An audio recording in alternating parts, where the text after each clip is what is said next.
Talome.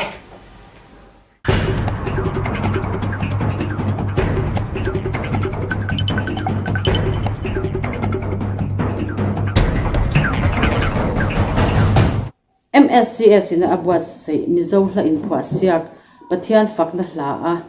loman pathumna dong tu chu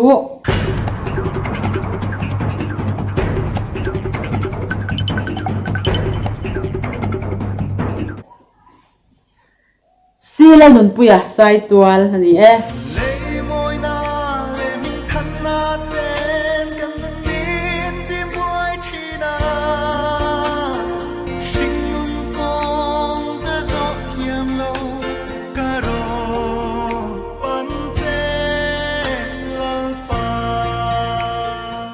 liang zem le liang long la a lom man pathum na dong tu chu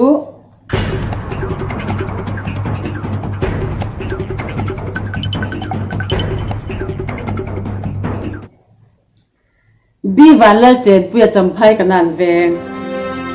lung ru ka thian kim kim ka don chi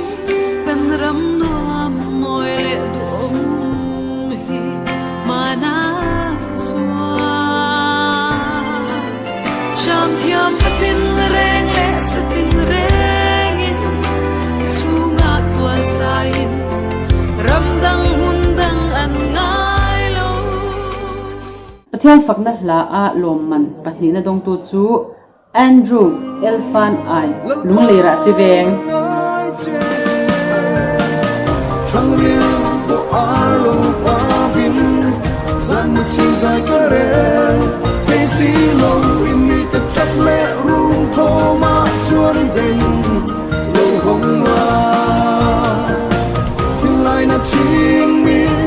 tuy farin tân ngất tua Messi mà ngày ba đi nhưng cài la opa min chel la Mizo Song Composers Society ten na la in phua siak kan buat saya pathian fakna hla alom man pakhat na dong tu chu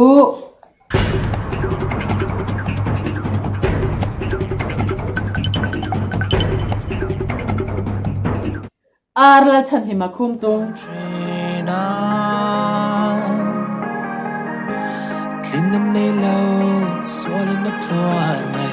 alone Masakalal Krista Zara Termain kalenta Hallelujah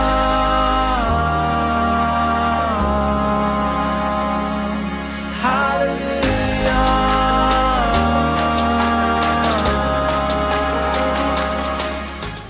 pathian fakna hla bi ka result kin chang chu kan han puang zauta a leng zem lama hianin tu hi nge ron ni ve don dongai thale ang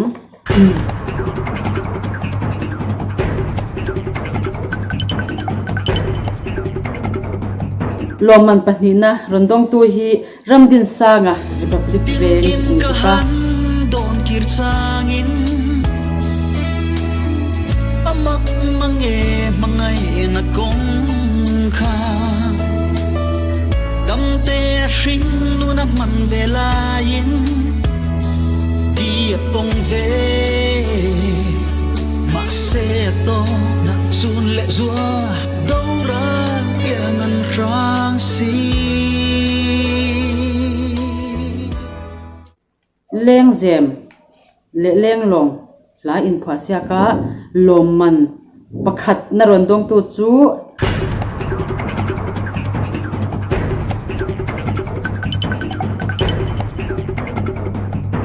Samuel lai ngai oma durtlang mel nga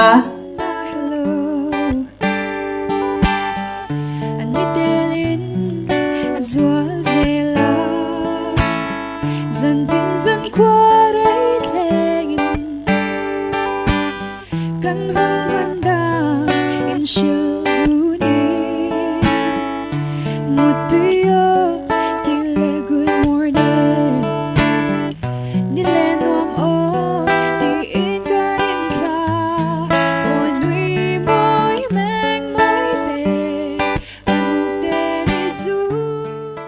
ole tikhan la in phua siak final result kan lo puang zota a khang kan la in phua siak na top 10 ron tling phak chin te an hlana tak tak kha kan zai mi te zinga sachak emo du riau emo in lo om chuan he number kan organizing